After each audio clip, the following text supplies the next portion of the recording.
Hello everyone, welcome back to the channel. I hope आप सब ठीक है और सब सेफ़ है अपने अपने घरों में, क्योंकि ऐसा सिचुएशन है कि घरों में रहना ही सेफ्टी को इन्हांस कर सकता है, राइट। तो विदाउट डिले आज का टॉपिक मैं डिस्क्लोज़ करती हूँ कि इस वीडियो में आज का हमारा टॉपिक क्या है। And yes, I am so sorry for being delay in posting the videos, because थोड़ा सा मेरा हेल्थ भी ठीक नहीं चल रहा है, तो इसलिए वीडियोस टाइम अपलोड नहीं हो पा रहा था। बट ठीक है, ट्राई करते हैं। आई होप आपको समझ में आए इस ऐसी आवाज़ में। ऑलराइट, तो आज का वीडियो का टॉपिक है नीड ऑफ एक्शन रिसर्च।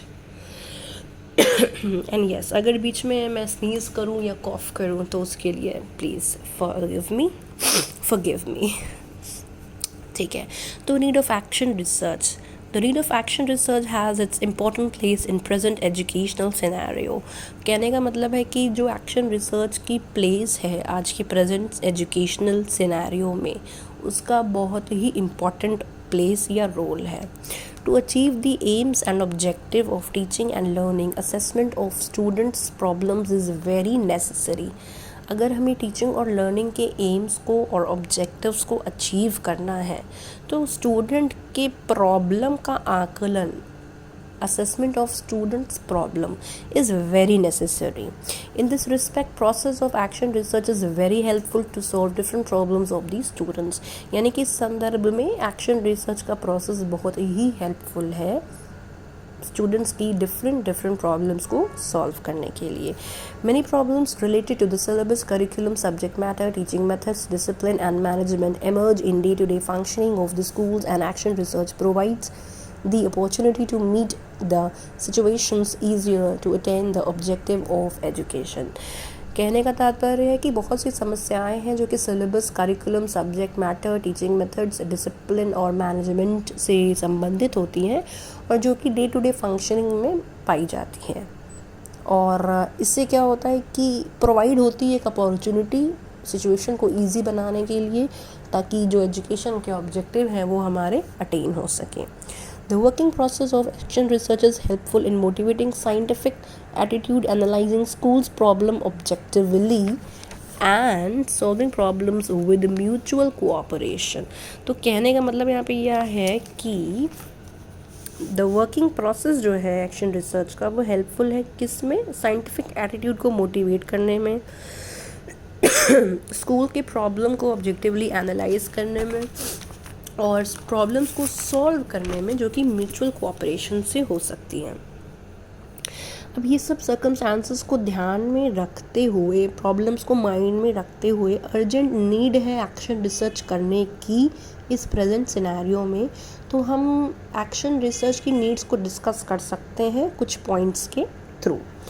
तो to bring suitable change and improvement in the working of schools, यानी कि एक्शन रिसर्च का ये नीड है कि उससे वर्किंग में, स्कूल्स की वर्किंग में काफ़ी सूटेबल चेंजेस आ सकते हैं।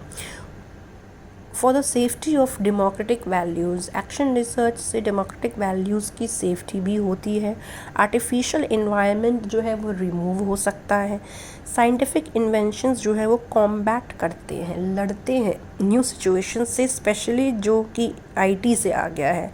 इंफॉर्मेशन टेक्नोलॉजी के एमर्जेंस से जो जितनी न्यू सिचुएशंस आ गई हैं, तो उससे कॉम्बैट करने के लिए साइंटिफिक इन्वेंशंस चाहिए जो कि एक्शन रिसर्च से हो सकते हैं। ठीक है, to evaluate the working of teachers, principals and managers in the light of objectivity, तो एक्शन रिसर्च से ये चीज़ें भी इवैल्यूएट की जा सकती हैं। To organise the co curricular activities effectively for multi dimensional progress, भाई एक्शन रिसर्च होगा तो हम करिकुलम एक्टिविटी को भी सही से ऑर्गेनाइज कर सकते हैं, इफ़ेक्टिवली कर सकते हैं, ताकि मल्टी डायमेंशनल प्रोग्रेस हो। उसके बाद आपका आता है to make the students competent to know different problems of action research to increase the level of achievements of the students।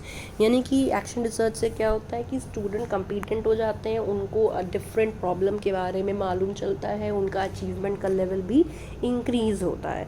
So these were the 8 points जिससे कि आपको पता लगा कि एक्शन रिसर्च की एक्चुअल नीड क्या है, यानी कि हम क्यों करते हैं एक्शन रिसर्च, उससे क्या फ़ायदा है, उससे करने से क्या होता है।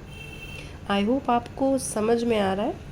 And yes, if you like the video, if you get the things which are there in the video, then do subscribe to the channel। और बिल्कुल भी देर नहीं करिए सब्सक्राइब करने में, बिकॉज आलस अच्छी बात नहीं है।